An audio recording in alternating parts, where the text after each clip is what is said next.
안녕하세요. 이번 영상에서는 주식 투자를 위한 기초회계 1편, 재무제표 개요에 대해서 이야기해 보려고 합니다. 세계적인 경영학자 피터 드러커는 측정되지 않는 것은 관리되지 못한다고 하였습니다. 마찬가지로 오마하의 현인 워렌 버핏 역시 투자자라면 당연히 자신이 투자한 기업의 사업 보고서와 재무제표를 읽고 이해할 수 있어야 한다고 말합니다. 회계가 기업 활동을 수치적으로 기록 관리하여 보여준다는 점에서 투자자가 주식 투자를 시작하기 앞서 가장 먼저 공부해야 하는 것이 회계가 아닌가 싶습니다. 그럼 본론으로 들어가서 한 걸음 한 걸음 재무제표에 대해서 알아보도록 하겠습니다. 회계는 크게 재무회계와 관리회계로 분류할 수 있습니다. 관리회계는 경영자나 기업 내부의 실무진들이 의사결정에 필요한 자료로서 회계를 활용하는 것을 말합니다. 이를 통해서 기업의 예산 편성, 제품 판매 가격 결정 등 기업의 사업 전략을 수립해 나가는 데 활용을 하게 되는 것이죠. 반면에 우리가 기업 공시 자료를 통해 얻게 되는 회계 자료는 재무회계에 속하게 됩니다. 학부모가 성적 통지표를 받아봄으로써 우리 아이가 어떤 과목에 강점을 보이는지, 그리고 나중에 서울대에 갈 수 있을지 그런 것들을 가늠해 볼 수 있는 것처럼 재무회계를 통해서 외부 정보 이용자, 즉 투자자나 채권자 등은 이 기업이 그동안 어떤 성장을 해왔는지, 향후에는 어떤 양상을 보일지 가늠할 수 있고, 또 내가 빌려준 돈을 갚을 상황 능력이 되는지 알 수 있게 되는 것이죠. 이런 재무회계는 일정한 회계 기준과 보고 시기를 가지고 있다는 점이 특징입니다. 회계는 화면에서 보시는 것처럼 기업이 기업 활동을 하면서 보이는 변화를 수치적으로 보여줍니다. 이러한 기업 활동은 크게 영업 활동과 투자 활동, 재무 활동으로 구분되게 되는데, 영업 활동은 기업이 원재료를 매입하고 노동력을 투입해서 생산된 제품을 고객에게 판매 또는 고객에게 서비스를 제공하여 대가를 수취하는 활동을 말하고, 투자 활동은 생산을 위한 토지, 건물, 기계장치 등을 구매하는 행위 또는 투자 목적으로 주식, 채권 등을 취득하는 행위를 말합니다. 마지막으로 재무활동은 이런 영업활동이나 투자활동에 필요한 자금이 부족할 경우 대출이나 출자를 통해서 자금을 조달하는 활동을 말합니다. 이런 활동을 통해 기업은 원재료를 구입하여 제품이나 용역을 생산하고 또 제공 판매하여 수익을 창출하게 됩니다. 그리고 창출된 수익을 바탕으로 다시 원재료를 매입하는 선순환 구조를 만들어 나가는 것이죠. 그럼 다음으로 넘어가서 앞으로 우리가 상세하게 공부하게 될 재무제표에 대해 첫 시간을 통해 간단한 개념을 잡아보도록 하겠습니다. 우선 재무제표는 크게 재무상태표, 포괄손익계산서, 자본변동표, 현금흐름표, 주석 총 5가지로 구성됩니다. 재무상태표는 일정 시점 현재 기업이 보유하고 있는 재무상태, 즉 자산, 부채, 자본을 나타냅니다. 예를 들어 2020년 말 재무상태표라고 하면 기업이 상장한 이후 꾸준히 기업 활동을 통해 누적된 결과값을 2020년 기준 말에 보여주게 되는 것입니다. 마치 사람으로 따지면 지난 한 해 몇 센티미터 자랐냐가 아니라 20년도 말 기준 측정해보니 내 키가 180이더라, 이런 식으로 말이죠.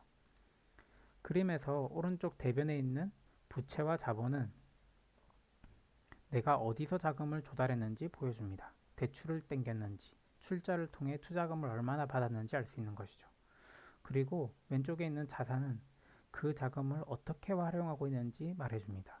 현금으로 그대로 가지고 있을 수도 있고, 땅을 사거나 기기장치를 샀을 수도 있겠죠. 그리고 이런 자산과 부채, 자본은 1년을 기준으로 유동성을 판단하여 구분하기도 합니다. 다음으로 포괄손익계산서는 앞서던 예시에서 내가 작년 한 해 동안 몇 센치나 자랐냐, 얼마나 자랐냐에 해당하는 부분입니다. 즉, 한 회계 기간 동안 기업이 얼마나 이익을 달성했는지 알려주는 보고서인 것이죠. 간단히 설명하자면 보시는 그림처럼 총 벌어들인 수익에서 그 수익 창출에 들어간 비용을 차감하게 되면 경영성과, 즉 순이익을 알 수 있게 됩니다. 이 수익에는 영업활동 외에도 내가 가지고 있는 자산의 재평가로 인한 이익 또는 자연재해로 인한 손실이 있을 수 있기 때문에 이러한 부분은 기타 포괄손익이라는 계정을 통해서 표시하게 됩니다. 다음은 자본변동표입니다. 자본변동표는 만기가 있는 대출, 즉 부채를 제외한 자본에 대한 변동을 나타내는 보고서입니다. 이런 자본 변동은 기초의 자본에서 영업활동을 통해 벌어들인 총 포괄손익 그리고 추가 출자를 통한 유상증자를 가산한 뒤에 배당을 통한 이익 공유분을 차감하여 최종적인 기말 자본을 결정하게 됩니다.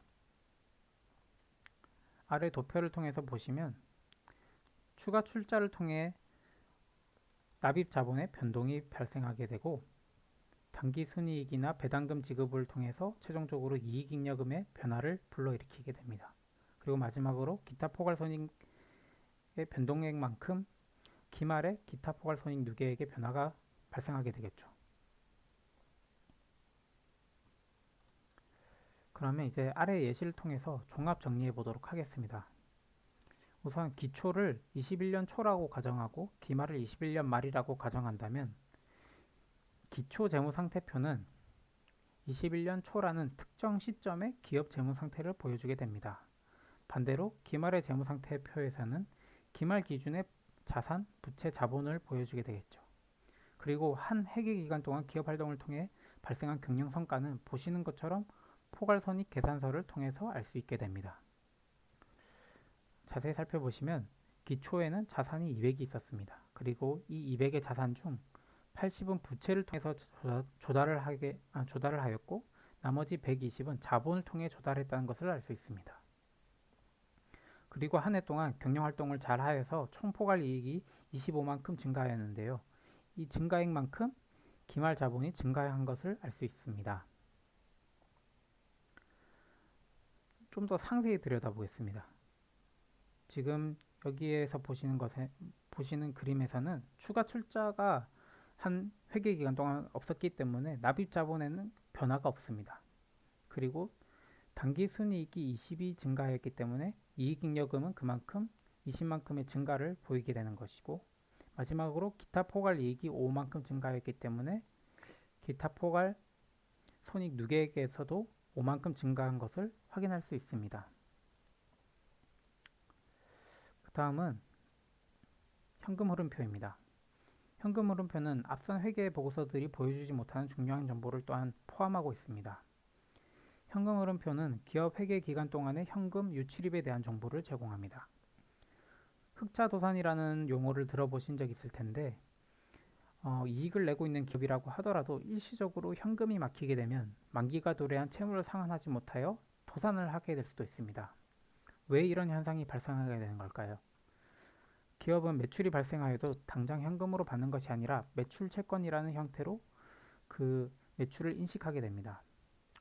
그런데 이런 매출 채권이 나중에 현금의 형태로 제대로 회수되지 못하는 경우가 발생하게 되는 경우가 있고 또 감가상각비나 대손상각비처럼 경영자 추정을 통해서 임의로 이익을 부풀리거나 줄일 수 있습니다.